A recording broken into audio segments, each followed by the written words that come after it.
Eu sei que você não aguenta mais ouvir. Eu pedi para você fazer o triplo C, curtir, comentar e compartilhar. Mas eu peço porque 4 entre cada 10 pessoas sequer estão inscritas no canal e a maioria não ativa as notificações e nem curte o vídeo, e isso prejudica o nosso algoritmo.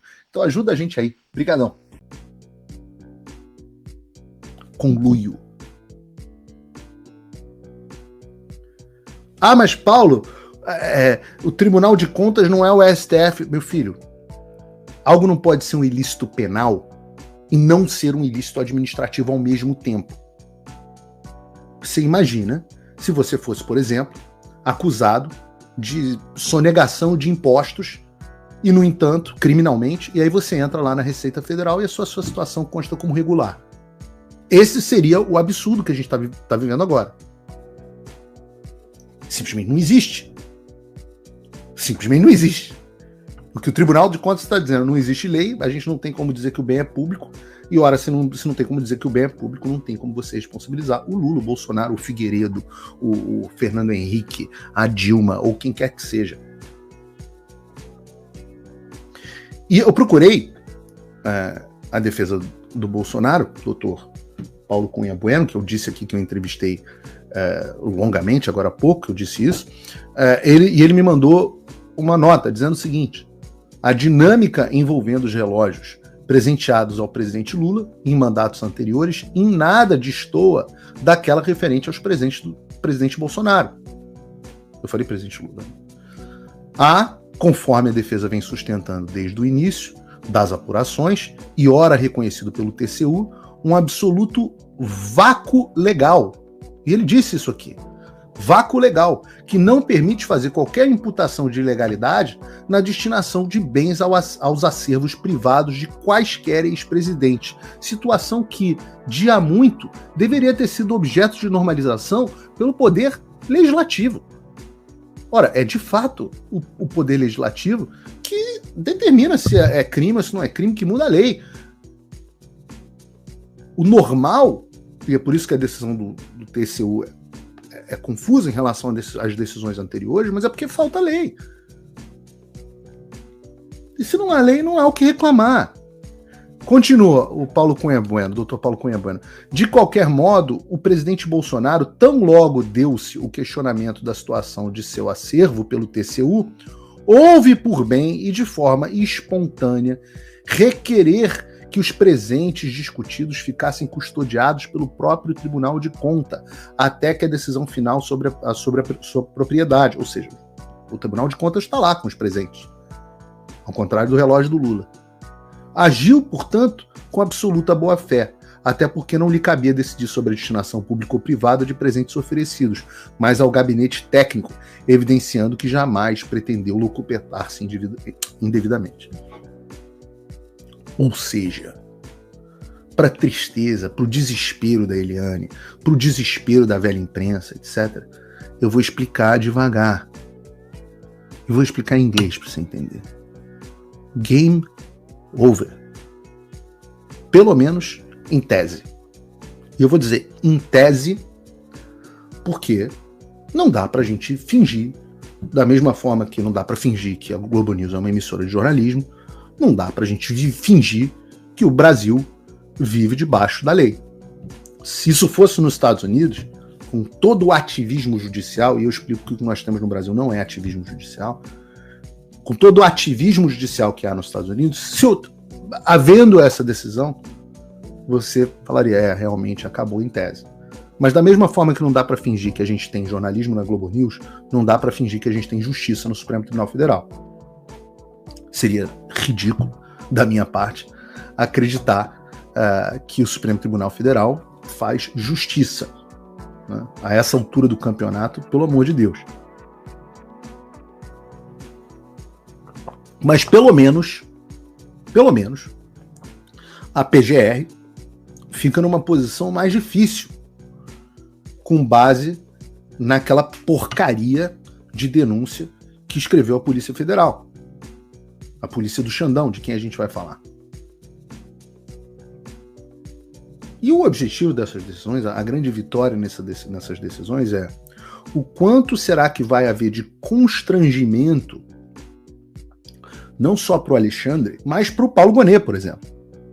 O quanto de constrangimento que vai haver para ele forçar a barra só para condenar o Bolsonaro. Então, o tamanho da ginástica olímpica, que o Brasil é medalhista, não à toa, para conseguir condenar o Bolsonaro, que o Paulo Gonet vai precisar fazer, é muito grande. Aí você vai ter o seguinte cenário, né? Você tem um Lula descondenado no maior esquema de corrupção da história do mundo, depois de ser condenado em 3 instâncias, isso aqui, e do outro lado um Bolsonaro condenado por crimes inexistentes, fajutos, num julgamento sumário feito por um desafeto, no caso, o Alexandre.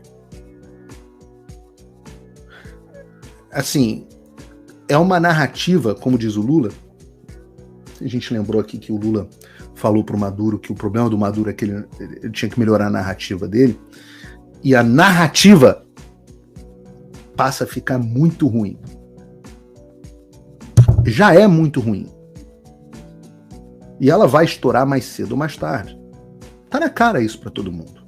A Folha de São Paulo, o Estadão, semana passada a gente botou o Glenn Greenwald aqui na reportagem. Essa semana, uma reportagem, uma coluna gigantesca no Estadão, e publicação num lugar, publicação no outro, diálogo, que a gente sabe, todo mundo tá vendo que isso vai estourar. No meio jurídico, da mesma forma que havia um consenso no meio jurídico que a Lava Jato tinha metido os pés pelas mãos, eu digo que há um consenso jurídico hoje de que o Alexandre de Moraes meteu os pés pelas mãos. É um consenso que passa, inclusive,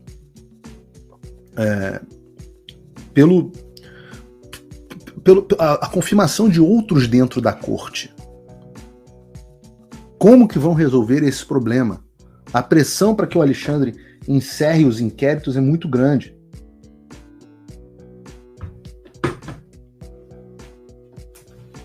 Muito grande. O que fazer? Né? E a dúvida é, será que o Paulo Gonet vai... Uma pessoa que você pode gostar, você pode não gostar, etc. Mas é indiscutível que ele tem uma trajetória respeitável no Ministério Público.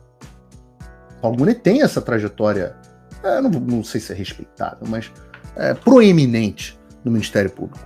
Inclusive, conversando com o Deltan Dallagnol, uma vez, com quem vocês sabem eu desenvolvi uma boa relação, o Dallagnol disse que tem esperança que o Gonet tente minimamente preservar a sua biografia. Eu não sei. Né? No final das contas, todos esses inquéritos fajutos vão cair no colo do Gonet. Ele vai ter que decidir o que vai fazer com os inquéritos de fake news, de milícias digitais, o inquérito do GORP, etc. Ele vai ter que decidir o que fazer. Quem que denuncia, quem que não denuncia.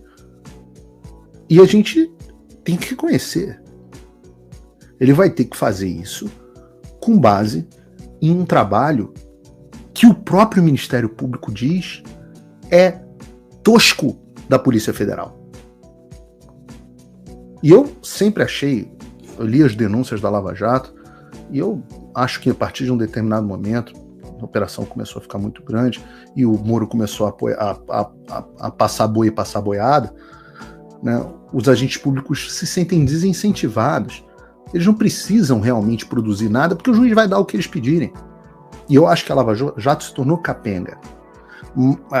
Com decisões capengas, com denúncias capengas. Tem um problema inerente no fato de que quando as coisas chegam nas instâncias superiores, você tem subprocuradores que não estão envolvidos em cooperação, enfim, tem problemas grandes nesse sentido. Mas se a Lava Jato tinha decisões e denúncias e representações capengas, a Polícia Federal faz um trabalho, vocês me desculpem, de semi-analfabeto. Semi-analfabeto. E a comunidade jurídica inteira sabe disso. O Brasil inteiro sabe disso. A população percebeu isso. E por isso, a Polícia Federal, outrora a grande Polícia Federal, agora a Polícia Federal sofre uma crise de reputação. a ponto deles serem chamados de cachorrinhos do Alexandre de Moraes.